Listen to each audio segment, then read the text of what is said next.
Hello, welcome to my channel. Today I'm going to do a mobile phone pouch, mobile phone bags to carry mobile phones and keys and all the small stuff. I have been make this kind of small bags for a long time. It needs very little things.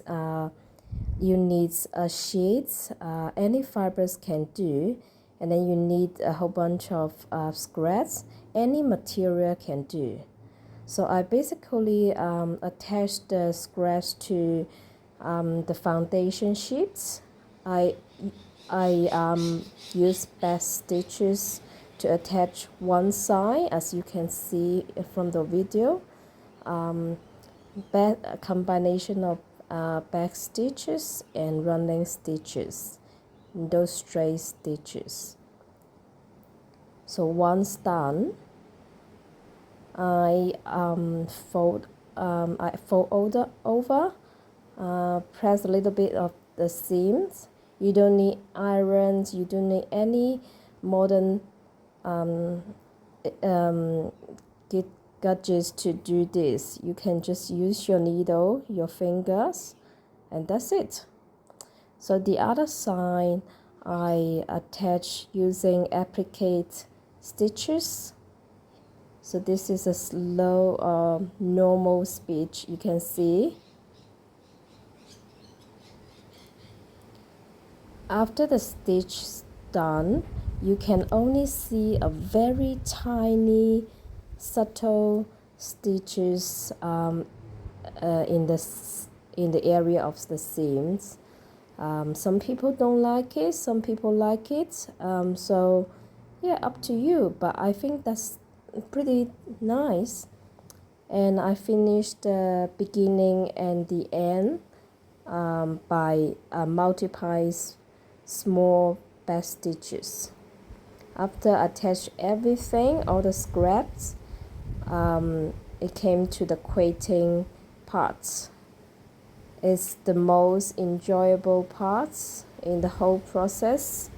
You can do anytime, any place. You can carry to wherever you like, and you can do it on your own speed. I really like this kind of straight running stitches. Some culture is say sasiko, some cultures say camphor, kavandi. Basically all these traditional hand quilting is straight stitches. You can do it a bit wonky, you can do this straight, you can do some marking on the fibers, so whatever you like. And you can use different threads, different colors. I like to use different colors because I just like to do whatever I like. And the same that the beginning and the end, and changing the rows, I use back stitches. You won't see that at the front, you can only see that at the back. But at the back, it doesn't matter because there will be lining. So all the stitches, all the knots, that you can only see it at the back, as here. And you can use different size of needles. These really long sharp needles, usually used in sasiko, Japanese quilting, is pretty quick because it's really long. You can do multi stitches and then put it at the end.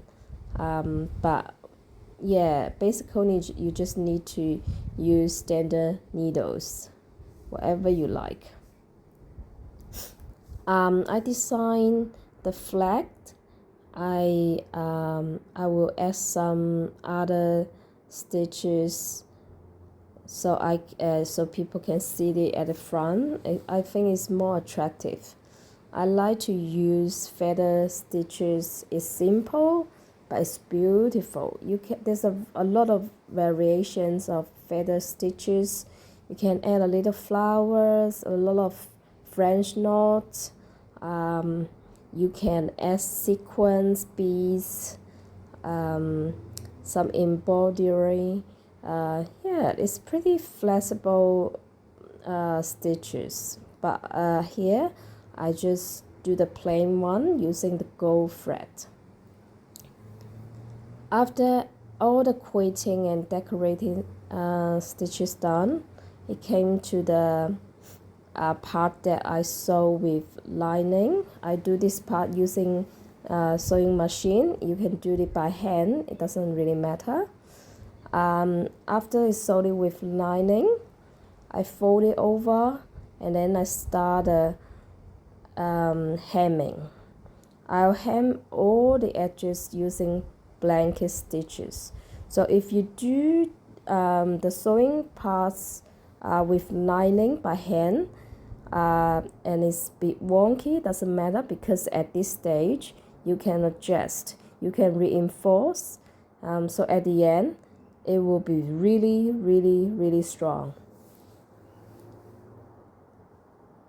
I start blanket stitches from the opening because I want all the edges covered by blanket stitches. As I said before, this project doesn't need irons or the fancy gadgets, so I need to use the blanket stitches to keep the edges and the seams flat and uniform. So this is blanket stitches is always the best stitches when you do the hemming, especially when you do it in pouches, bags. It will be really strong. But of course you can use whip stitches. Yeah, you can even use bias binding, but I found that bias binding is a bit too thick because we sew the scraps on the foundation sheets. I don't really like with stitches in this project because sometimes it looks a bit messy. If you know your stitch is not even, it looks a bit messy. But blanket stitches usually is come out pretty neat. You can see the tie of the handle that I attached to this area. That's because I want the stitches catch it twice. Once by doing the opening, the others when I do the side, so it won't when you carry the bag in your hands, it won't out of shape. I'm not sure if I make it clear, but yeah, yeah, you can explore it. You can do whatever way that you like, and the more you did, the more you will know what is the best way. The beauties of hand sewing in this project, it is you can adjust a lot of things, and it can be really relaxing. I do these bags in 4 days, and each day I spend 1 hour. So basically I spend 4 hours in these projects, and yeah, I really enjoyed it and enjoyed all the parts. So some people will ask, what can we do after we finished this kind of projects? Because one person can only use that amount of things.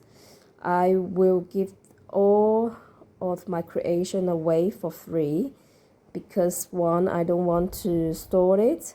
Two is I hope people who pick this up in my free library will enjoy it and appreciate the beauty of handmade. Thank you for watching, and I'll see you next time. Bye.